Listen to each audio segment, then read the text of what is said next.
একজন মেয়ে যে পাকিস্তানের বিরুদ্ধে কথা বলেছিলেন, তার মনে হলো যখন যে মুসলিম ধর্মে যখন উনি কথা বলেছেন, উনি ভিডিও ডিলিট করে দিয়েছেন, উনি ক্ষমা চেয়ে নিয়েছেন, তারপরে ওকে 1500 কিলোমিটার দূরে গিয়ে অ্যারেস্ট করে কলকাতায় রেখে দিয়েছে। ওনাকে রাইট কে দিয়েছে? আমি তো বুঝতে পারি না এরা বাড়িতে গিয়ে কি জবাব দেয় নিজের বউ বাচ্চা, নিজের মাকে। এরা হচ্ছে নির্লজ্জ, চটি চাটতে চাটতে এরা দালালি করতে করতে শেষ করে দিয়েছে এই পশ্চিম বাংলায়। আজ যে ছেলেটা তার মেয়েটার নামে যে অভিযোগ করেছিল, ওয়াজাহাত খান রাশিদি সিদ্দিকী বলে যে ছেলেটা, সে গার্ডেন রিচ থানার অন্তর্গত তিনি থাকেন, তাকে পুলিশ প্রশাসন এখনো গ্রেফতার করেননি। উনি তো নিজে সতী নন, উনি তো নিজে আমাদের হিন্দু ধর্মের বিরুদ্ধে অনেক কথা বলেছেন সোশ্যাল মিডিয়ার মাধ্যমে। আমাদের মা কামাখ্যাকে নিয়ে বলেছেন, আমাদের কৃষ্ণ ভগবানকে নিয়ে বলেছেন, এবং আমাদের বারবার করে ও এখন নিজের সোশ্যাল মিডিয়াকে প্রাইভেট করে দিয়েছেন। না হলে আরো অনেক স্ক্রিনশটস গুলো এখন ভাইরাল করতাম আমরা। পুলিশ প্রশাসন তাকে কেন অ্যারেস্ট করছে না? বিভিন্ন জায়গা থেকে তার নামে গার্ডেন রিচ থানায় এবং লালবাজারে আমরা অভিযোগ করেছি, কিন্তু পুলিশ প্রশাসন তাকে অ্যারেস্ট করবে না। পুলিশ প্রশাসন কাকে অ্যারেস্ট করবে?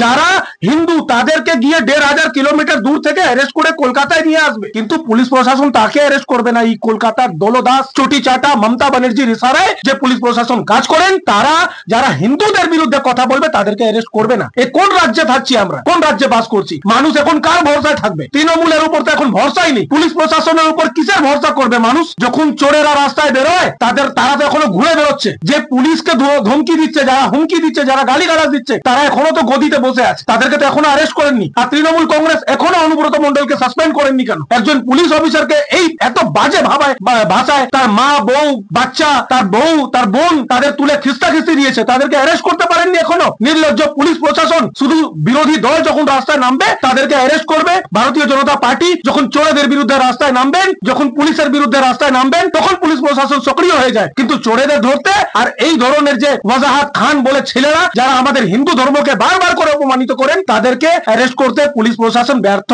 এই কোন রাজ্যে আমরা বাস করছি? চাকরিহারা ভাইরা যখন রাস্তায় নেমে প্রতিবাদ করছে, তাদেরকে টেনে হিচড়ে অ্যারেস্ট করবে পুলিশ প্রশাসন, কিন্তু ওয়াজাহাত খানকে এখনো অ্যারেস্ট করতে পারেননি। এই কোন রাজ্যে আমরা বাস করছি?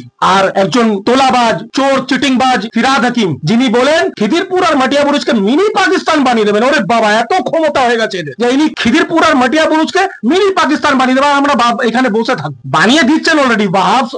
ওয়াহাজাত সিদ্দিকী বলে যে ছেলেটা, সে তো ওরই এরিয়া থাকে, আজ কেন অ্যারেস্ট করাতে পারেননি? আমি প্রশ্ন করছি ফিরহাদ হাকিমকে যে আপনার এলাকায় তো উনি থাকেন, উনি যে হিন্দু ধর্মকে অপমান করেছেন, আপনার পুলিশ প্রশাসন 1500 কিলোমিটার দূরে গিয়ে তাকে অ্যারেস্ট করে নিয়ে এসছে শর্মিষ্ঠা পানোলিকে, কিন্তু ওয়াজাহাত খান সিদ্দিকী এত লম্বা চৌড়া নাম, যার নামের কোনো যুক্তি নেই, তাকে কেন অ্যারেস্ট করতে পারছেন না? সে তো আপনার এলাকার লোক, সে কেন পালিয়ে গেছে? যে ইনভেস্টিগেশন অফিসার সেও মুসলমান, ছেলেটা যে অভিযোগ করেছে সেও মুসলমান, যে আমাদের ধর্মকে অপমান করেছে সেও মুসলমান। এটাকে ভালো করে ইনভেস্টিগেট করতে হবে যে কাদের ইশারায় ছেলেটা পালিয়েছে, বা এত কিছু ছেলেটা বিগত 2-3 বছর ধরে হিন্দু ধর্মকে নিয়ে বারবার সোশ্যাল মিডিয়া লিখছিলেন, এতদিন কেন অ্যারেস্ট হয়নি? আজকে আমরা মুখ্যমন্ত্রীর নামে একটা দুটো কথা বললেই আমাদেরকে পুলিশ প্রশাসন ফোন করা শুরু করে দেয়, আমাদেরকে হোয়াটসঅ্যাপ কল করে করে যে বলে যে না ভাই এটাকে ডিলিট করতে হবে, নাহলে আমাদের উপর চাপ আছে।